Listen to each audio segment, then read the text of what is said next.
I want to speak with you today about one of the important principles that connect cognitive behavioral therapy to mindfulness training. Understanding principles is very important. Being able to apply the principles, very important as well. One of the important principles that we know about the world in general is, for example, if a person holds a pen like this and it drops, we know when we let go of it that it will fall. The reason is because of the principle of gravity. We know about gravity because it's been studied for hundreds of years. The person who did the original mathematics regarding gravity, Isaac Newton, we honor him a lot in our studies of physics. We all live in a Newtonian world. I even wrote a song about this. We all live in a Newtonian world, and I am a Newtonian girl. Gravity actually is a very profound topic, and scientists do not really understand how gravity works. Gravity is a mystery. The force of gravity is should be about 10 to the maybe 27th or 30th power more powerful than it actually is in order for it to correspond with the other forces in the universe. So we really don't understand gravity very much. Einstein did quite a bit of work trying to help us to understand gravity. But for the most part, we live in a Newtonian world. We understand how gravity works. When you drop something, it falls. In the same way, there are practical things that have to do with principles of how the mind works. In cognitive behavioral research, we can go all the way back to the studies that Martin Seligman did in the late 60s, early 70s.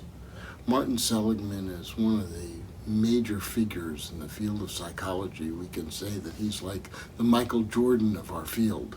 Only thing is, he probably doesn't know how to dunk, so he's not so well known. But he's very important. When he was a young man doing research, he discovered a principle called learned helplessness. And this principle of learned helplessness was so important that he became famous all over the world.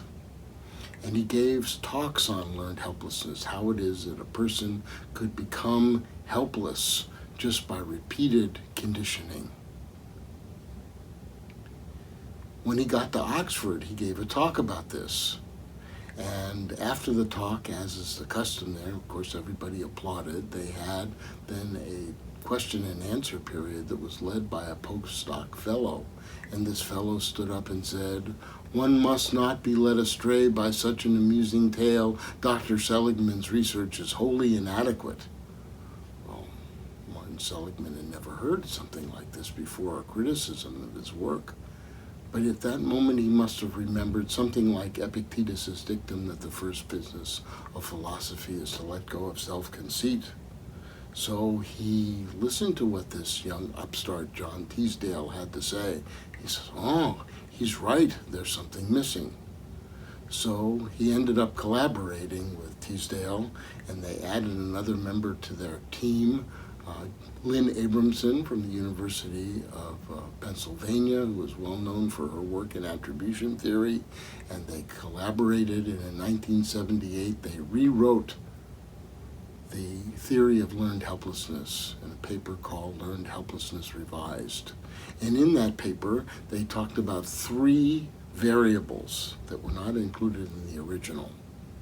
So the first variable, I'll give you the short form of this, is that when a person experiences something as negative, and they believe that it's going to last for a very long time, maybe even throughout their entire life, that it's going to be permanent, the more they believe in that permanence, the more negative, helpless, pessimistic, and depressed they're going to be. This is the first P, the P of permanence.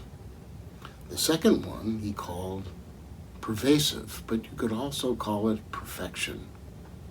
When a person experiences something as negative and they believe that it's going to make each part of their life, their work life, their social life, their intimate life, their intrapsychic life, is going to make each part pervasively more imperfect, then they're more likely to be negative, pessimistic, helpless, and depressed. The third one now is called personalization. If a person experiences something as negative and they believe that it's going to make every part of their life, they're going to take it personally, as if it was aimed directly at them, then they're more likely to be negative, pessimistic, helpless, and depressed. And if you have all three of them, now you got the triple crown of depression.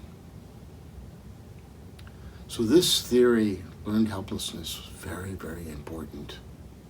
And you would think that someone like Seligman and adding Teasdale and Abramson, these are brilliant people, that they probably came up with something completely new. But as we know, there is nothing new under the sun, so saith Ecclesiastes. Ecclesiastes was actually Solomon the Wise, a book in the Bible about 6 or 7 pages long, not very long, but has some great wisdom included in this. So much so, I don't know if you are aware that Solomon was a big fan of soft rock music. For every time there is a season and a purpose for everything under heaven, turn, turn, turn. Music covered by the Byrds, the original by Pete Seeger. But the words are right from Ecclesiastes. The first line of the book of Ecclesiastes is particularly important, so much so that I want to say it to you in Hebrew, and I'll translate it. Good Jewish boy that I am. Hebel hebelim amar kohelet. Hebel hebelim amar hakol hebel. Vanity of vanities, says Ecclesiastes. Vanity of vanities. All is vanity. The Hebrew scholars thought, why is it that he said it 3 times? If he had only said it 1 time, it would have been sufficient, dainu. But he said it 3 times. There must be 3 types of vanity, they thought. What are the 3 types of vanity? Written in the commentary to the book of the Haftorah. When a person takes something that is impermanent and tries to make it look permanent. When a person takes something that is imperfect and tries to make it look perfect. And when a person takes something that doesn't have so much to do with themselves and tries to make it look all about themselves. This is vanity.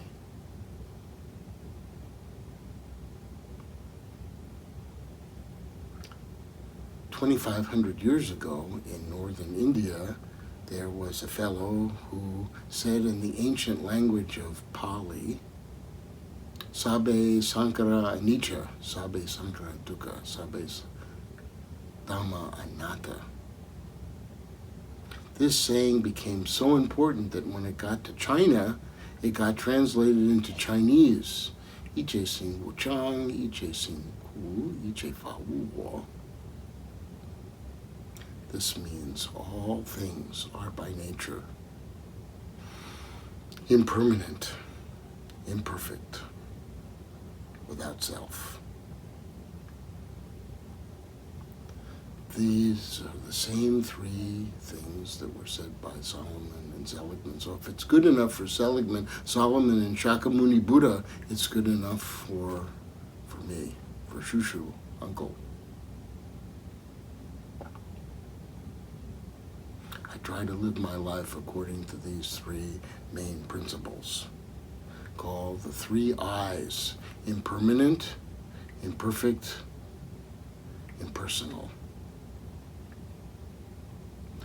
In Buddhism, called the 3 Dharma seals. In mindfulness training, we apply this when we're practicing. When we practice, we see that our thoughts are going through the mind. They're impermanent, they're imperfect, don't take them personally. When we're in the world, we try the same thing. When experiences happen to us, we remember these experiences just have a life living so long. They're not supposed to be perfect. Don't take them too personally. Thank you for listening.